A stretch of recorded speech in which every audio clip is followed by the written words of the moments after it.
go ahead and close out lesson 1 here. And we've looked at evidences in the scriptures for the Trinity in the Old Testament and the New Testament. But since this is, it's a difficult topic, and the church has gone through a variety of discussions and arguments and debates and things like that, and how God and the roles of the persons and of the Trinity. So let's just take just a minute and sort of look at some of the, if you will, milestones in church history as people go along. And a lot of times people go, oh, well, gosh, it took so long, it must not be really real. It's like, folks, most people during these time periods never went 7 miles away from their house in their entire lifetime. Coming here to teach this class, I've traveled 23 miles or 24 miles. So I've already been, almost 4 times the distance of somebody during these times of how far they went. So things moved a little slower, a little more complicated, and they also had to deal with a whole bunch of things of lots of people all over the Mediterranean and Europe and other places, and to try to come to these conclusions. So let's not be so harsh on people thinking, well, we had to wait for a council or something to figure all this out.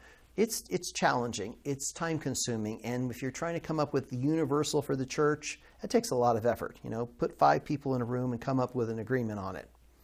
So let's just look at some of the milestones and some of the people that were involved and some of the topics as we've moved through church history. So first off, the first 2 people are Clement of Rome and Ignatius. And both of these were 1st century, okay? So this is the time of Paul and the apostles and a little bit later. These are 1st centuries. They're elders or bishops, significant church leaders. And we have some of their writings.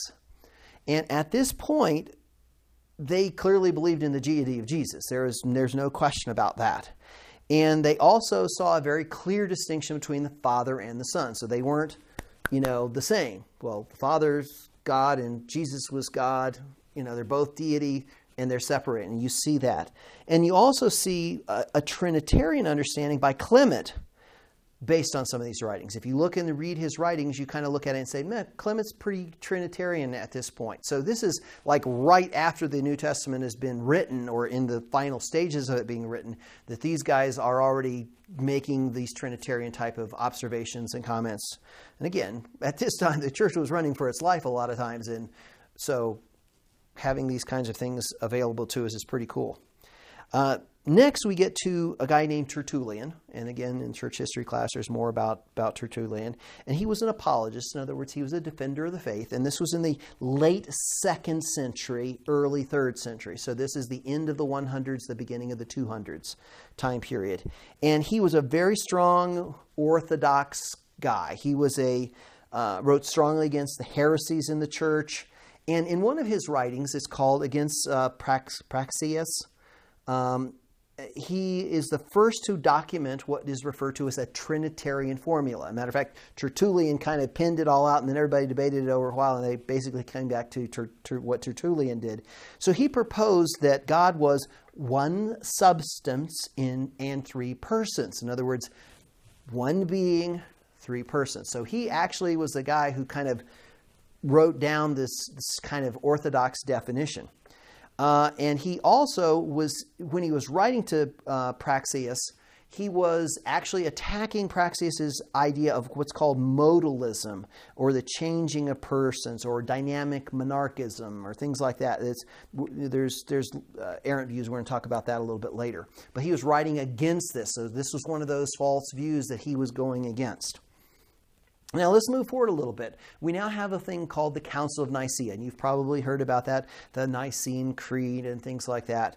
And again, trying to understand what was orthodox at this time. And this was around 325 AD. This was during the time of good old Emperor Constantine, and the Roman Empire supposedly becomes Christian and all that kind of stuff.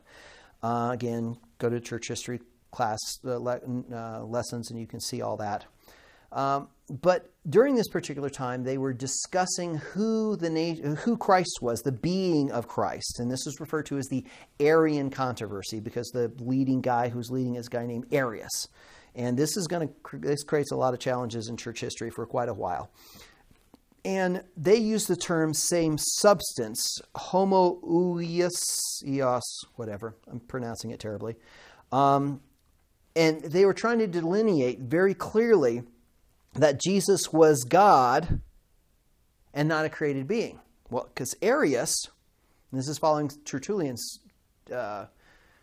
formula, but Arius was, he kind of was the first guy, kind of a jingle guy, and he had a little chant that he said, there was a time when he was not, and this is speaking of Christ. In other words, yes, he may be almost God, but he isn't God, because there was a time he came into being. In other words, he's not co-eternal. And so he's just a little bit less than God. He's not exactly God. So this was why it was referred to as the Arian heresy. He put Christ as not fully divine. He was a created being, incredibly powerful, the most powerful, etc., etc., etc., all sorts of other characteristics of Christ that he would hold to, but co-eternality and co-equality would not fall into that. And so the Council of Nicaea was dealing with this Arian controversy and rejected it. Now, they didn't give up, because the next guy is a guy named Athanasius, who happened to be at that council. He was later became the Bishop of Alexandria, because the Bishop of Alexandria was the main opponent of Arius. And he was basically the champion post-Nicaea about this debate. And there was this idea of the homoousios, whatever, same substance, can't ever pronounce that word, that was some people were not comfortable with, because, and legitimately, the idea of potentially blurring, see, it's funny, they're trying to make sure that they say that Jesus and the Father are divine, and when you say of same substance, they went, well, wait a second, now we're blurring them together, they're the same. Well, they preferred the idea that's the same word with an I in the middle, or an iota in the middle of it, homoousios, which means similar substance. The first word meant same substance, this word meant similar substance. But then you fall into the thing saying, hey, wait a second, that could mean that they're not the same. They're not one being. They're not of the same essence, which, even though they were strongly against Arius, trying to make there was a time when he was not, they didn't like that. So there was a challenge there that in how do we reference these types of things? And so there was a synod convened in Alexandria in 362, so the Council of Nicaea was in 325, this is in 362, that declared the Father, the Son, and the Holy Spirit could be referred to as one substance, so long as there was not a misunderstanding as obliterating the distinction between the three, and they also could be referred to as three substances, so long as this did not make them three gods. Okay, so it's kind of like, here's our difference and distinction, and we're trying to say the same thing, but I don't like that word, but it's okay as long as you have this definition, and I'm not crazy about this word as long as you keep this part in mind. And so they're down in these little nits and grits of trying to define and how you use words without confusing people. And just as a little historic note, if you've ever heard the expression, there's not an iota difference between the two things, well, guess what? That comes down to this debate, and those two words, the difference between those two words was an iota, or the Greek letter iota, or our letter I.